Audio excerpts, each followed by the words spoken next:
Monsieur le maire, mes chers collègues, avant de commenter vos orientations, nous nous intéresserons d'abord au contenu du rapport ouvrant le débat d'orientation budgétaire.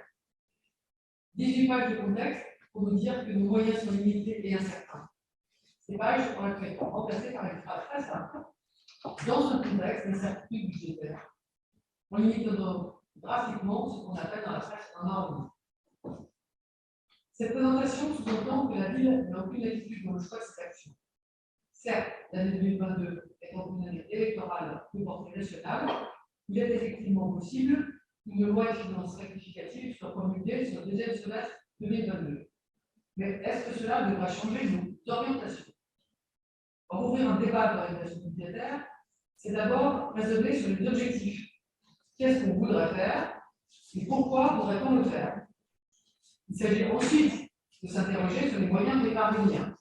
Financement, ressources humaines, calendrier, et d'adapter alors nos projets aux moyens mobilisables pour les réaliser. Si des dispositions externes à la commune venaient impacter significativement nos finances, nous devrions évidemment revisiter notre programme. Lors du conseil du 16 décembre 2021, nous avions demandé de disposer lors du GOB d'une présentation de l'évolution démographique de notre commune. Ces informations sont totalement absentes de cette présentation et le débat ne peut pas être suffisamment éclairé. Pourtant, à quoi sert le recensement actuellement réalisé dans notre commune? On se demande. Je vous le dis, on se demande. Le site gouvernemental, le recensement et moi répond ouvrir une crèche, installer un commerce, construire des logements ou développer les moyens de transport, autant de projets qui nécessitent une connaissance fine de la population de chaque commune. C'est grâce au recensement que son évolution peut être mesurée. Voilà les éléments de contexte qui auraient dû être présents dans ce rapport, alors que vous listez vos projets d'investissement sans jamais mettre en regard l'évolution de la population. Et pourtant, tout un travail a été réalisé pour établir le bilan social, présenté au conseil d'administration du conseil communal d'action sociale en décembre dernier. L'objectif de ce bilan est de faire l'analyse de l'adéquation entre les besoins de la population et les équipements, les aides et les services mis en place sur le territoire.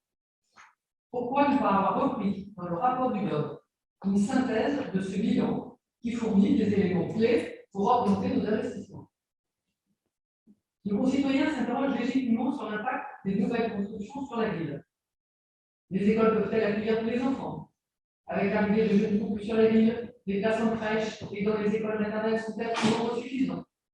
Les services de la ville sont-ils adaptés aux nouveaux habitants qui arrivent dans notre ville? On lit par exemple dans ce bilan social que Viroflay est une ville dynamique par le nombre de naissances, nécessitant ainsi une offre substantielle en mode de garde pour les enfants. Nos équipements sont-ils en adéquation? Le Viroflay doit payer. La réponse est dans la BSR. Oui, tout à fait. La réponse à cette question. Non, mais elle n'est pas ici. Non, elle est dans la BS. Ouais, donc, la réponse est oui. Donc évidemment, on ne va pas être redondant par rapport à certains des besoins sociaux.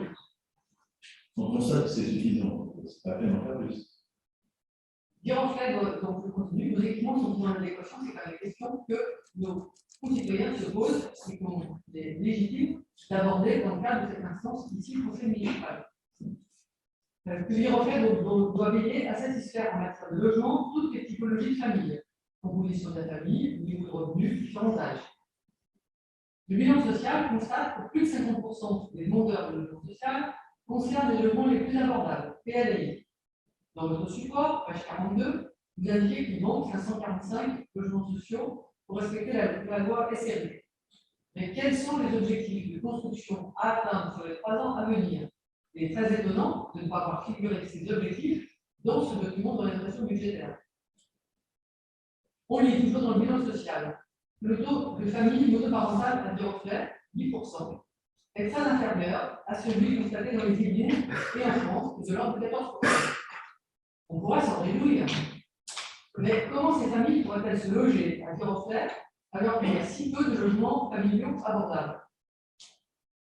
Les prévisions de contribution pour surcharge foncière sont très faibles. Page 39, 79 €, donc pour 2022.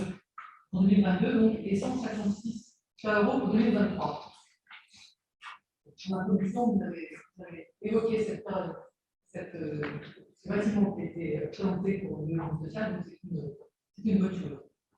Quels moyens prévoyez-vous de consacrer au développement du logement très abordable sur le long terme? Le concitoyen s'interroge aussi sur les conséquences environnementales des nouvelles constructions qui conduisent à l'artificialisation des sols et parfois à la destruction d'arbres, etc. Et se demande quelle est la stratégie de la ville pour créer en compensation des îlots de verdure et de fraîcheur. Plus largement, quels sont vos objectifs en termes d'urbanisme? En introduction du bilan social du CCS, en tant que président du CCS, vous écrivez: nous avons la chance, à dire au fait, et je suis conscient et reconnaissant, d'être épaulé par une palette d'associations riches, de grande qualité, à la fois diverses et complémentaires. Et pourtant, en tant que maire, vous ne proposez toujours pas de créer une maison des associations. Certes,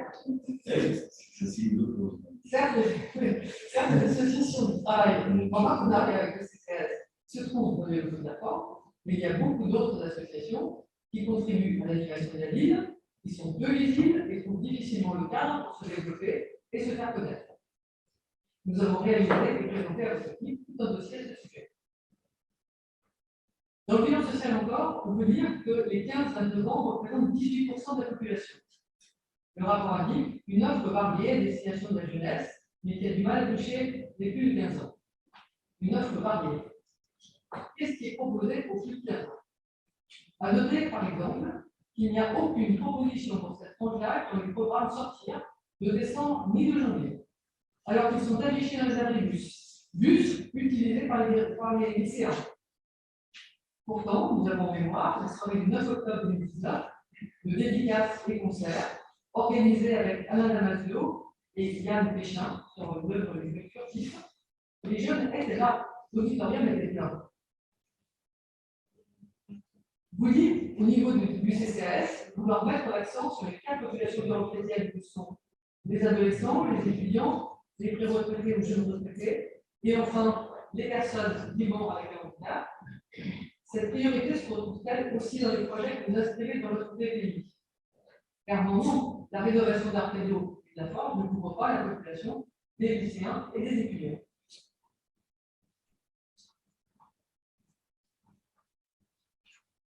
Concernant les seniors, la population très âgée a tendance à augmenter. Quand le maintien de domicile n'est plus possible, l'hébergement en EHPAD peut être nécessaire. Viroflec comporte 2 EHPAD. Quel est le devenir des honnêtes?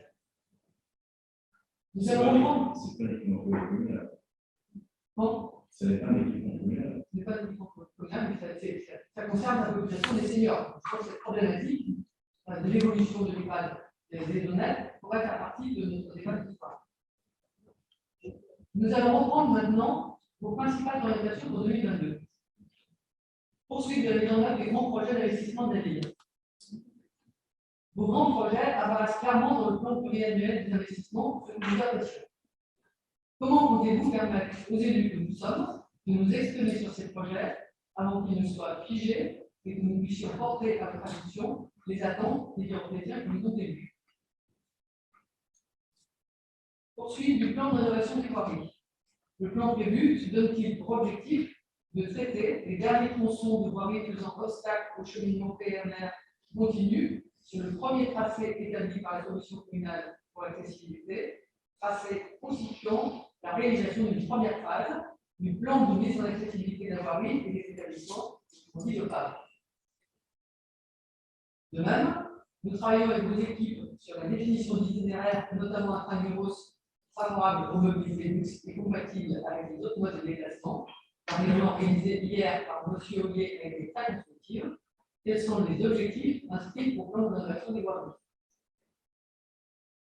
Environnement.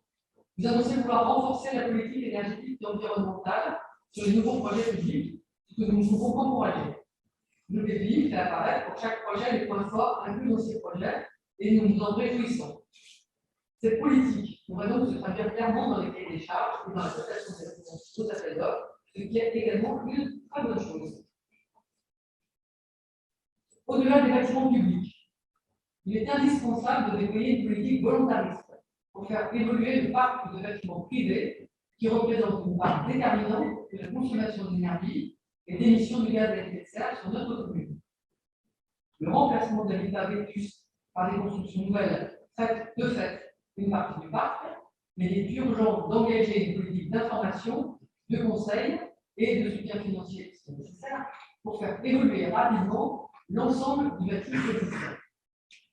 Pour citer, ceci doit être un axe prioritaire du PCAET, le plan climat, air, énergie du territoire, de en fait, en direction des copropriétés, des bailleurs et des particuliers.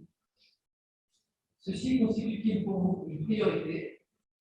Comment comptez-vous réaliser un diagnostic de déperdition d'énergie sur l'ensemble de la commune, fixer des objectifs de progrès et mesurer chaque année le progrès accompli? Sur le plan santé, cabinet médical et création du GCSMS. La création du GCSMS, qui regroupera donc le service, les SAD de Viroflay et de Chaline, c'est une mutualisation tout à fait intéressante. Cette coopération entre nos deux villes permet d'espérer la création à terme d'une maison de santé. Nous avons eu l'occasion de défendre ce projet lors du conseil municipal de septembre 2021 et la réponse de M. Mignon était intéressante. Commerce local. Vous prévoyez de développer l'attractivité commerciale, l'achat en ligne, la livraison. Localement, cela peut effectivement permettre un développement de nos commerces. Pour autant, cela ne doit pas viser à encourager d'autres modes de distribution moins locaux, créateurs d'emplois précaires et mettant parfois à risque les commerces de proximité. La crise Covid avec le confinement a mis en évidence une autre difficulté. S'approvisionner pour les produits courants dans les commerces et supérettes locales posait des problèmes de budget. Avec un taux de logements sociaux de 17%, de plus, qui devrait encore augmenter, l'offre actuelle du commerce couvre-t-elle les besoins de toute la population habitant à Viroflay? Qu'est devenu le projet d'implantation d'une enseigne bon marché telle que Lidl ou autre? Poursuite du plan d'accessibilité et de remise à niveau des bâtiments communaux, nous ne pouvons que soutenir cet objectif, dont nous espérons trouver plus de détails lors de la présentation du budget. Nous demandons à nouveau qu'une solution soit trouvée pour loger le CMDP dans un bâtiment accessible. Fonctionnement. Alors que nous sommes en débat sur les orientations budgétaires, donc la page 24, le budget de 2022 semble déjà fait. Bien sûr, ce ne sont que les estimations. Les aides sont accompagnées d'aucun élément permettant de comprendre vos hypothèses et d'examiner vos choix. Le débat sur notre politique en la matière est donc prévu à néant. S'agissant des dépenses, vous dites poursuivre les recherches d'économie de fonctionnement. Cet objectif est simple en soi. Et cité ne peut que soutenir les efforts permettant de maîtriser les dépenses publiques. Or, la masse salariale a augmenté de 3,71% en 2021, soit beaucoup plus en 2019 et 2020. Cette hausse s'explique en partie par l'augmentation des qualifications, notamment avec la revalorisation des postes pour la petite enfance, et c'est une très bonne chose. Mais alors que les dépenses de fonctionnement sont sous contrainte, vous prévoyez à nouveau une augmentation de 3,48% en 2022. Pourquoi? En fait, la maîtrise relative des frais personnels est en trompe-l'œil pour reprendre les termes de successifs. En effet, la masse salariale augmente, alors même qu'au fil des années, vous supprimez des emplois pour les remplacer par des marchés de sous-traitance. Gestion du parc de véhicules, les ménagers locaux, fonds d'entretien, etc.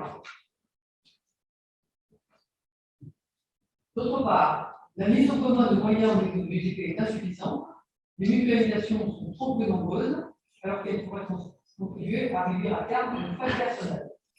VGP est une structure coûteuse au regard des services exercés sur compte commun, et trop peu de compétences sont réellement transférées.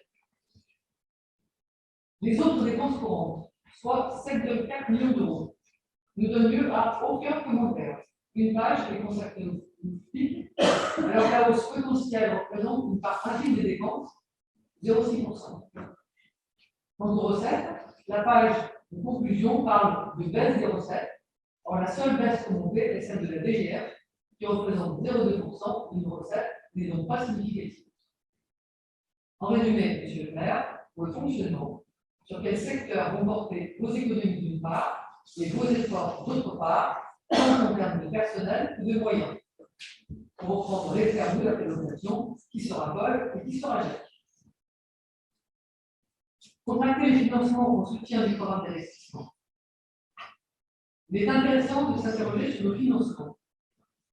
S'agissant des subventions, la conclusion pointe les moindres subventions. Nous verrons lors du document administratif ce qu'il en a été sur 2021. Mais avec les subventions, comme celles reçues pour les donates, 494 €, les subventions sont-elles vraiment à la baisse? Qu'elles soient conditionnées à l'impact énergétique et ou environnemental du projet, nous paraît une bonne chose. Concernant les emprunts, comment se fait-il que nous ne remboursions pas l'emprunt qui est à un taux de 3,8%, taux très supérieur au taux du marché, alors que notre CAF, hors recette exceptionnelle, est confortable? Notre niveau d'emprunt est singulièrement bas. Le niveau de CAF réel estimé pour 2021 nous permettrait de nous désendetter en un an et demi. Nous avons fréquemment souligné ce point et regretté que la ville n'ait pas davantage recouru à l'emprunt, alors que les taux d'intérêt étaient particulièrement bas.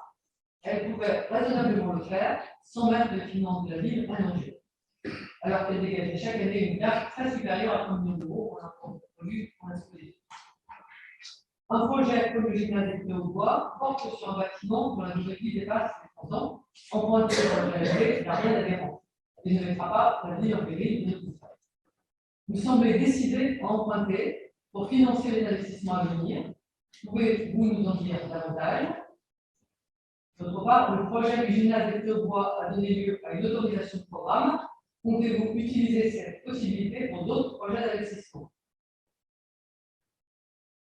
En conclusion, dans votre rapport, vous diagnostiquez essentiellement pour justifier vos orientations budgétaires et alimenter le débat, et aucun détail n'explique vos choix en termes de fonctionnement. Vos orientations ne recouvrent pas nos priorités, nos choix seraient bien sûr différents, et nous ne validons pas ce projet de budget. Le débat s'est souvent retenu, l'apport de ces éléments aurait permis un véritable débat sur le fond, nous nous abstiendrons contre. Je vous remercie.